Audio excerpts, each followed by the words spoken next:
Uma boa noite a todos vocês, irmãos, e que a graça do Senhor Jesus Cristo seja mais uma vez sobre todos nós. E que momento alegre é esse, de estarmos juntos desde ontem, né? Alguns dos irmãos desde antes de ontem, mas é uma bênção de Deus isso.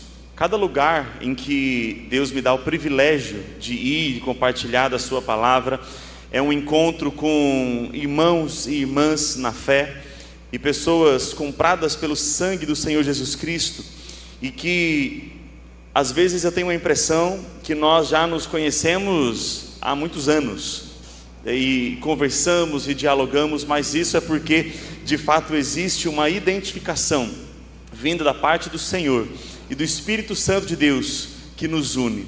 Isso é motivo de encher o coração de alegria, e com certeza eu voltarei posteriormente para minha casa com boas memórias, com boas lembranças desse dia na presença dos irmãos aqui, e que seja algo memorável a todos vocês também, que seja um momento que realmente fique gravado por tudo aquilo que o Senhor tem feito sobre as nossas vidas. É motivo de agradecer a Deus, e nós cantamos da bondade do Senhor, né? Quantas coisas boas o Senhor tem feito na sua vida. Se você pensar de forma particular, quantas bênçãos o Senhor já derramou sobre você. Eu me lembro daquele hino que diz: conta as bênçãos, dize quantas são. E nós no final veremos surpresos quanto Deus já fez sobre cada um de nós. E isso com certeza é razão suficiente para agradecer ao Senhor, especialmente por Jesus Cristo e pela salvação que Ele proporcionou a cada um de nós. Mas por falar em gratidão, eu gostaria de que você pensasse comigo em uma pergunta: como é que se mede a gratidão? Como é que se sabe que alguém está verdadeiramente agradecido por alguma coisa? As pessoas falam muito sobre a importância da gratidão. Existem palestras e conselhos e conferências e momentos de reunião onde as pessoas falam muito sobre a importância, sobre o assunto da gratidão. Mas como é que faz para a gente olhar dentro do coração de alguém e perceber que aquela pessoa realmente está grata por alguma atitude boa que foi feita em prol dessa pessoa? Geralmente as pessoas costumam expressar isso por palavras, né? Obrigado. Ou então, quando tem muita gratidão, muito obrigado. Algumas pessoas já diminuem um pouquinho da palavra, né? Eu não sei aqui em Itabuna, mas na região do sul de Minas ali, muitas pessoas já falam obrigado. O já caiu. E as gerações mais novas ainda estão trocando a palavra obrigado por valeu. E o que está acontecendo? Será que isso tem diminuído a expressão da verdadeira gratidão que as pessoas têm nos seus corações? Ou será que a palavra obrigado, eu agradeço, realmente tem mostrado o que realmente uma pessoa sente? O que é gratidão, afinal de contas? Eu gostaria de levar você a pensar comigo sobre uma outra palavra que demonstra a verdadeira gratidão, que nós encontramos na palavra do Senhor inclusive, que é a expressão ação de graças. Nós temos aqui hoje, e tivemos ontem, um culto de ação de graças a Deus pelos 102 anos de organização da primeira igreja presbiteriana de Itabuna. Mas o que é ação de graças? Na palavra de Deus, pelo menos na versão Almeida Revista e Atualizada, nós encontramos em toda a Escritura 5 vezes a expressão ação de graças no singular e 32 vezes a expressão ações de graças no plural. Então nós somamos aí 37 vezes em que essa expressão ação ou ações de graças aparecem na palavra de Deus. O que isso significa? Você já parou para pensar? O que é uma ação? Ação demonstra uma atitude, algo que é executado, alguma coisa que é feita, não é apenas falada, não é apenas pensada, não é apenas sentida. A ação de graças é algo que alguém faz para demonstrar verdadeira gratidão, ou então como resposta de um sentimento de gratidão que realmente ela tem. E aqui é onde eu quero trazer a sua mente agora, o seu entendimento, para pensar sobre como você demonstra a sua gratidão a Deus. Você é grato a Deus por tudo que fez, por tudo que Ele ainda faz, principalmente porque Deus salvou a sua vida, pagando o preço de sacrifício do seu Filho unigênito, para que você não fosse eternamente condenado. Você tem consciência disso? Então você tem gratidão a Deus por aquilo que fez? E como é que você demonstra essa gratidão, essa sua ação de graças? Abra sua Bíblia comigo, por gentileza, no Salmo de número 116.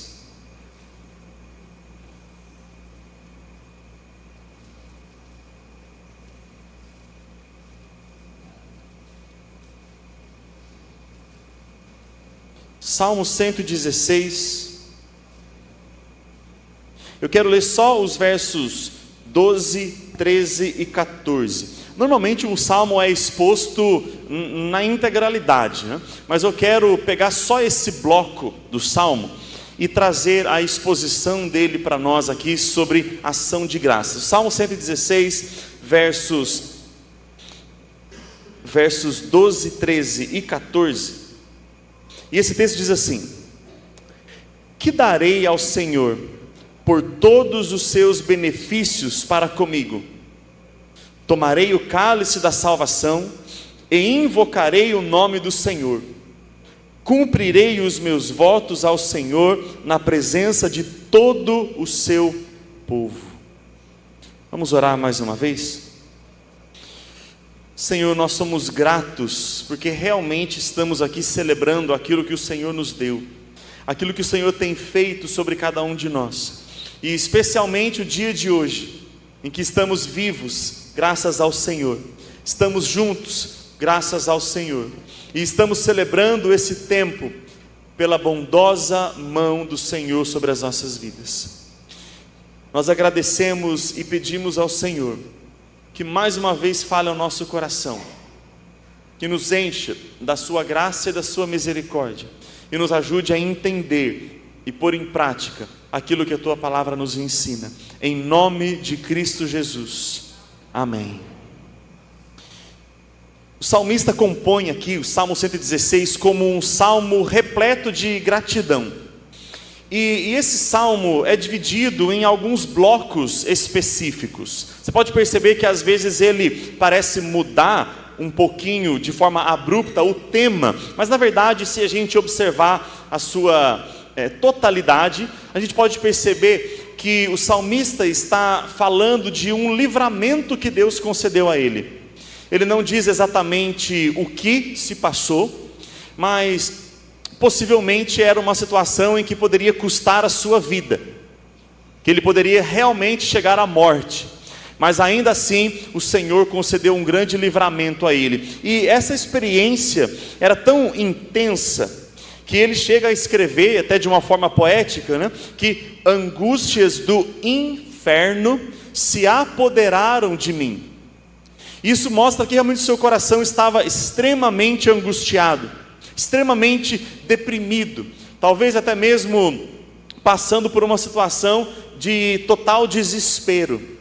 E o Senhor concedeu um grande livramento a ele. Eu não sei se você já teve uma experiência assim. Eu não sei se você já passou por alguma situação de grande medo, de grande angústia, de pavor, em que o seu coração estivesse completamente apreensivo e o Senhor livrou você, o Senhor pela sua graça alcançou e preservou a sua vida. Mas se você já passou por isso, então talvez você consiga sentir um pouco da experiência que o salmista colocou aqui neste salmo. E ele então quer expressar a sua gratidão a Deus por aquilo que fez, pelo grande livramento que o Senhor concedeu a ele. E o primeiro verso que nós lemos aqui expressa uma pergunta reflexiva, em que o salmista faz. E ele pergunta: que darei ao Senhor por todos os seus benefícios para comigo? E embora houvesse uma grande motivação para ele compor esse salmo, que era algo que realmente trouxe grande alívio e alegria ao seu coração, ele reconhece aqui que não existe apenas um benefício da parte de Deus, não é apenas uma razão que ele tem para agradecer ao Senhor, mas ele reconhece que existem várias e diversas, e irmãos, nós não conseguimos sequer lembrar de todas as bondades do Senhor sobre nós. Por isso ele diz: que darei ao Senhor por todos, por tantos, por muitos benefícios que Ele tem para comigo. E a gente pode olhar para essa pergunta a partir de dois entendimentos. O primeiro é que não existem ações de graças suficientes que realmente tragam na totalidade as bondades do Senhor sobre as nossas vidas. Não existem atitudes de gratidão suficientes que pudessem satisfazer de uma forma completa tudo aquilo que o Senhor fez sobre as nossas vidas. Então é como se nós pensássemos aqui: Senhor, por mais que eu faça, ainda que eu entregue o meu melhor, ainda que eu faça tudo o que eu tenho condições de servir e de oferecer, não é suficiente. Porque a bondade do Senhor vai muito além do que eu posso oferecer. Senhor, eu não tenho condições de pagar. Senhor, eu não tenho condições de retribuir o tanto que o Senhor fez por mim. E assim, irmãos, nós também precisamos ter essa primeira consciência. Nós não temos condições de pagar pela bondade de Deus. Eu não posso pensar que a minha devoção, que a minha dedicação ao Senhor, que o meu culto prestado ao Senhor, que o meu canto oferecido ao Senhor, que o meu dinheiro, que o meu dízimo, que a minha oferta está em pé de igualdade com aquilo que o Senhor fez sobre a minha vida, porque está muito abaixo, muito aquém. O que o Senhor fez é impagável, é incomparável, especialmente a salvação através de Jesus Cristo, porque ainda que nós dessemos tudo, se não fosse por Jesus, não haveria salvação. Nós ainda estaríamos completamente perdidos nos nossos pecados. Por isso essa pergunta do salmista convida a você e convida a mim também a ter esse entendimento: Senhor, tudo que eu fizer ainda é pouco diante daquilo que o Senhor fez e ainda tem feito por mim. Isso é graça, irmãos. Isso é misericórdia vindas da parte do Senhor. E o Senhor tem prazer em fazer isso. E o melhor de tudo é que o Senhor não cobra de nós aquilo que Ele faz por cada um de nós.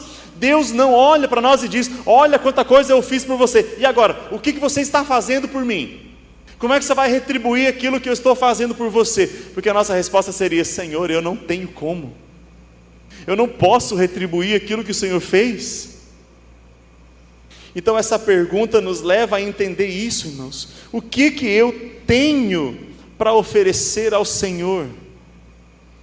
E sabe por que isso aqui é tão importante? Porque hoje em dia existem algumas pessoas que têm olhado para o Senhor e feito exigências, demandas. Algumas pessoas têm a capacidade, a coragem da impiedade de dizer ao Senhor: eu exijo que o Senhor faça isso, eu determino que o Senhor me dê essa bênção, eu profetizo que isso vai acontecer na minha vida. Se eu não sei o que é da vontade do Senhor, e irmãos, o que nós podemos fazer é pedir, e se o Senhor quiser, Ele vai realizar. Mas ainda que o Senhor não faça, a nossa resposta tem que ser sempre: obrigado, porque o Senhor já fez muito e ainda está fazendo mais. Mas ainda que o salmista reconhecesse que não tinha condições de pagar por tamanha bondade do Senhor sobre ele, ele ainda se dispõe a fazer alguma coisa. Senhor, eu sei que eu não posso pagar, eu sei que aquilo que eu fizer não será comparado à bondade do Senhor sobre mim, mas ainda assim, eu não quero somente expressar a minha gratidão por palavras, eu não quero apenas dizer obrigado, eu quero fazer alguma coisa, eu quero responder ao Senhor por aquilo que o Senhor tem feito na minha vida. E então ele começa a dizer algumas coisas que ele se propõe a fazer. Senhor, pelo reconhecimento daquilo que o Senhor fez e faz sobre mim. Primeiro, eu tomarei o cálice da salvação. Esse tomar aqui, irmãos, não é o tomar de beber, tá? Mas é o tomar de carregar, de pegar nas mãos. E ele diz: tomarei esse cálice. E o que o salmista tinha em mente? Ali naquele tempo ainda da antiga aliança, durante as solenidades, no tabernáculo, no templo, especialmente os momentos de gratidão, era costume eles apresentarem algumas ofertas de libações. E o que eram as libações? Eles pegavam um cálice, geralmente era composto por vinho, e enquanto queimava uma oferta ali no altar, um holocausto no altar, na base daquele altar era derramado aquele cálice de vinho, como uma oferta também feita ao Senhor. A própria lei do Senhor havia estabelecido isso.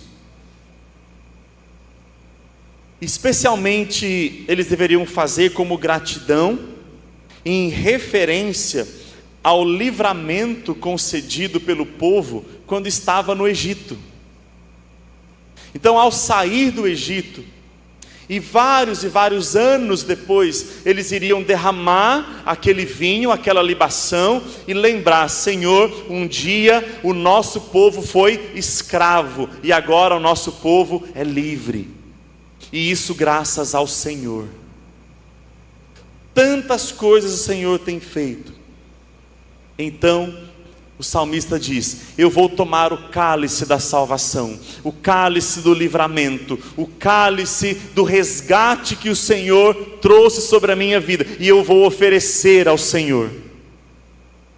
Mas ele diz mais: e eu invocarei o nome do Senhor. Essa palavra invocar fazia referência também às festas realizadas nos momentos particulares. Mesmo no meio das suas próprias famílias, das suas casas, eles tinham um tempo de invocação do nome do Senhor, para que o Senhor se fizesse sempre presente no meio ali. E a ideia de invocar, irmão, significa chamar ou proclamar. E é justamente isso que o salmista tem em mente: eu vou falar o nome do Senhor, eu quero trazer o Senhor para a minha vida, eu quero dizer que a minha vida não tem sentido sem o Senhor, eu quero que o Senhor esteja presente em todas as coisas da minha vida. E como é importante nós aplicarmos isso sobre nós, irmãos. Trazer e invocar o nome do Senhor sobre todas as coisas. Nós costumamos fazer isso em momentos específicos. Quando um casal cristão se casa, geralmente eles fazem uma cerimônia religiosa. Eles vão até a igreja. Por quê? Porque eles querem invocar o nome do Senhor sobre o seu casamento. Quando então vêm os filhos, nós presenciamos aqui o sacramento do batismo, e isso é invocar o nome do Senhor sobre a criança, sobre os filhos da aliança. Mas isso precisa ser feito em todas as coisas, em todos os momentos. Quando você fizer uma viagem, muitas pessoas costumam orar: Senhor, nós clamamos o Teu nome por segurança. A ideia é, está chamando o nome do Senhor porque sabe que é importante. Senhor, sobre a minha casa, Senhor, sobre o meu trabalho, Senhor, sobre os meus estudos, Senhor, sobre os meus planos particulares, sobre tudo aquilo que eu pretendo fazer, eu quero que o Senhor se faça presente. Eu vou invocar o Senhor sobre todas as coisas.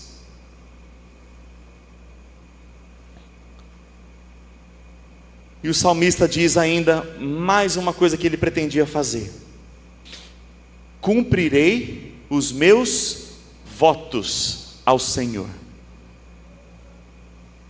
É interessante que o povo de Israel tinha esse costume, principalmente quando eles estavam passando por algum desafio, principalmente quando eles estavam passando por algum aperto, por alguma tribulação. Eles costumavam fazer votos ao Senhor: Senhor, se o Senhor me livrar, eu darei a metade da minha colheita para o Senhor. Se o Senhor me livrar, eu pegarei o melhor do meu gado, do meu rebanho, e eu oferecerei como holocausto em oferta voluntária ao Senhor. Se o Senhor me abençoar, eu farei isto, eu farei aquilo. Eu farei um voto ao Senhor, voto do nazireado, voto de uma consagração inteira ao Senhor. Era comum isso no meio do povo de Israel. Mas também acontecia de algumas pessoas, quando eram contempladas pela bênção que eles pediram, eles se esqueciam da promessa feita. Eles ignoravam o voto, eles não cumpriam. E o salmista diz aqui: tudo que eu prometi, eu vou cumprir. Tudo que eu disse que eu faria, eu vou fazer. E irmãos, talvez nós pensemos hoje aqui: bom, graças a Deus eu nunca fiz nenhum voto ao Senhor, eu não preciso cumprir nada. Mas na verdade nós fizemos sim. Quando nós nos batizamos ou fizemos a nossa pública profissão de fé, nós fizemos um voto ao Senhor. Um voto de obedecê-lo, de segui-lo, de adorá-lo, de cultuá-lo. E nós estamos cumprindo esse voto que fizemos ao Senhor. Nós fizemos um voto de sermos testemunhas, de proclamarmos o Evangelho através das nossas palavras, através da nossa vida, fazendo tudo isso para a glória do Senhor. Nós fizemos votos ao nosso Deus, e nós precisamos cumprir esses votos. A verdadeira gratidão também é manifestada através deste cumprimento. Mas existe uma aplicação cristocêntrica sobre esse salmo. E a primeira coisa que nós vemos aqui, quando o salmista diz: tomarei o cálice da salvação, nós precisamos nos lembrar de que quem tomou esse cálice, aí sim, não apenas de pegar nas mãos, mas de beber, quem precisou beber esse cálice foi Jesus Cristo, porque para nós era insuportável. Até o próprio Jesus disse: Pai, se possível, passa de mim esse cálice sem que eu o beba, mas seja feita a tua vontade, não a minha. O Senhor Jesus Cristo bebeu, porque este era um cálice amargo, um cálice intragável, mas que Ele precisou beber, para que você e eu não precisássemos fazê-lo. Porque Jesus bebeu desse cálice, eu não preciso, e você não precisa mais beber dele. Existe salvação porque Ele tomou o cálice da salvação, e Ele transformou esse cálice, e Ele deu um outro nome para esse cálice. O cálice que em Apocalipse é apresentado como o cálice da ira, da cólera de Deus, Jesus Cristo agora diz: este é o cálice da nova aliança, feita através do meu sangue.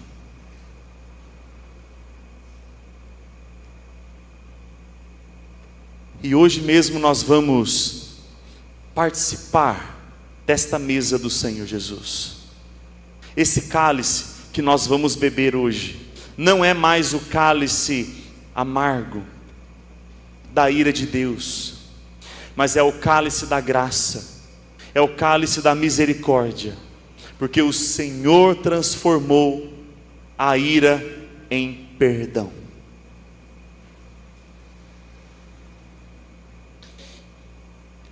E existe livramento maior do que esse? O Senhor já nos livrou de muitas coisas. Talvez o Senhor já tenha livrado você de alguns acidentes. Talvez o Senhor já tenha livrado você de algum assalto, sequestro, de alguma agressão. Talvez o Senhor tenha livrado você de coisas terríveis várias vezes, mas elas não se comparam do único e suficiente livramento da sua alma.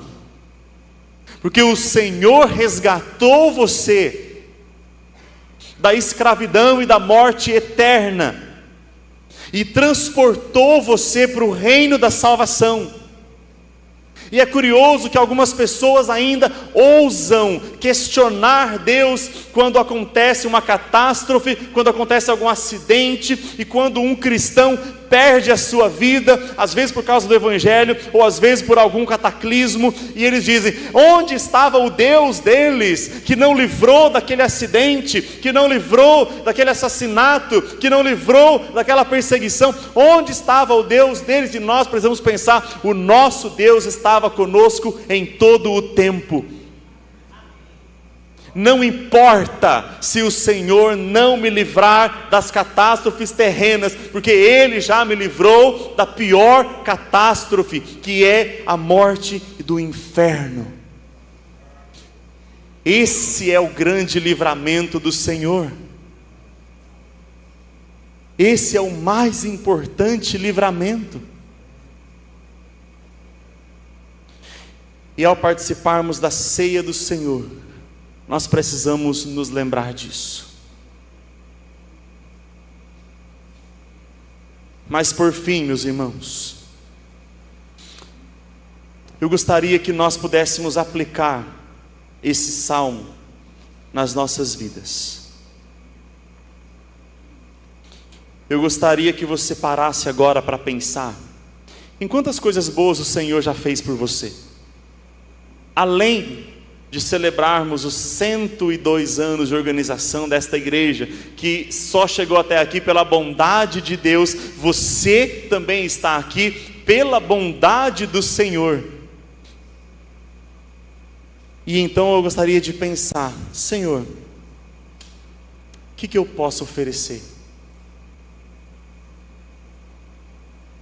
E Senhor, já que eu não posso pagar na mesma medida por aquilo que o Senhor fez sobre mim, eu quero, pelo menos, tomar o cálice da salvação.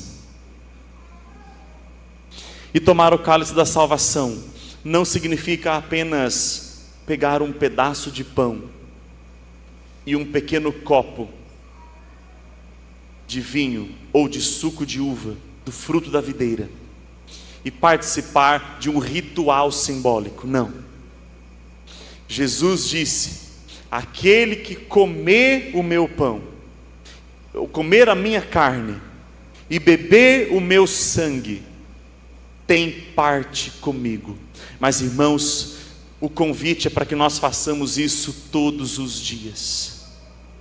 O convite é para que nós tenhamos um compromisso com o Senhor Jesus em todo o tempo. O convite é para que nós nos lembremos do Senhor Jesus em qualquer circunstância do nosso dia a dia, principalmente quando nós estivermos lá fora, no nosso cotidiano, no trabalho, no meio da sociedade, no meio da família, no meio de pessoas que não servem ao Senhor Jesus. Nós somos convidados a nos lembrar: Senhor, eu sou teu, eu pertenço ao Senhor, e eu não vou abandonar o cálice da salvação. Senhor, eu vou invocar o teu nome na minha vida.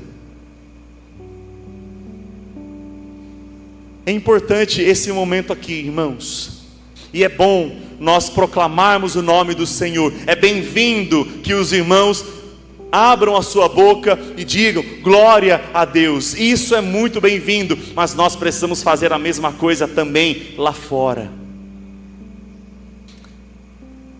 Algumas pessoas vão estranhar a nossa postura. Você fala muito de Deus. Eu não aguento, eu estou enjoado de ouvir tudo que você recebe, tudo que você conquista, tudo que você alcança. Você fala, Deus, foi Deus que me deu. Não foi Deus não, você trabalhou, você lutou e correu atrás para conquistar. O meu esforço não seria nada se não fosse Deus me permitindo tudo isso. E nós precisamos invocar o nome do Senhor também lá fora. Algumas pessoas podem rir, podem debochar. Algumas pessoas podem se afastar de nós, sim. Mas aí é onde nós somos convidados a nos lembrar: mas o Senhor é tão bom para mim. O Senhor tem feito tantas coisas na minha vida, que eu não me importo com o que o mundo vai dizer, eu não me importo com o que outras pessoas vão fazer. Eu vou abrir a minha boca e eu vou invocar o nome do Senhor no meio também dos ímpios, e dizer quantas coisas o Senhor tem feito por mim.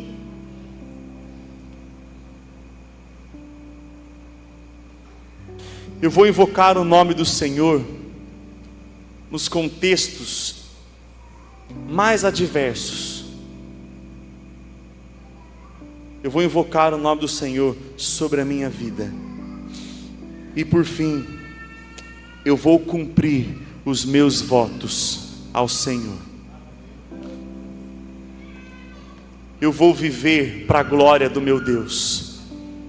Eu quero entregar a minha vida para que o Senhor seja honrado pela minha boca, pelas minhas mãos, pelos meus pés e por tudo aquilo que eu fizer. Senhor, eu não quero buscar glória para mim nesse mundo. Eu não quero obter vantagens nessa terra. Eu quero ter o Senhor na minha vida. Eu quero viver para a glória do Senhor em tudo que eu fizer, no meu trabalho, na minha família. Eu quero que o Senhor seja glorificado. E eu vou cumprir os meus votos. Senhor, a minha vida pertence ao Senhor. Nada é mais importante para mim do que o Senhor. Como Moisés pediu a Deus quando estava para subir até a terra prometida: Senhor, se a tua presença não for conosco, não nos faça subir deste lugar. Nada é mais importante do que a presença e a graça do Senhor sobre nós. Irmãos, guardem isso nos seus corações em todo tempo e em todo momento.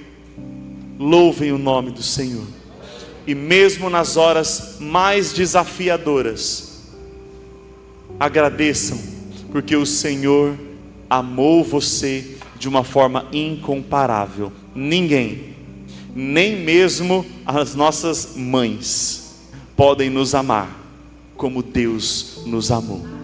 Que o Senhor abençoe a sua vida e que o Senhor guarde na sua memória toda a sua bondade. Volte para sua casa perguntando agora: que darei ao Senhor por todos os seus benefícios comigo?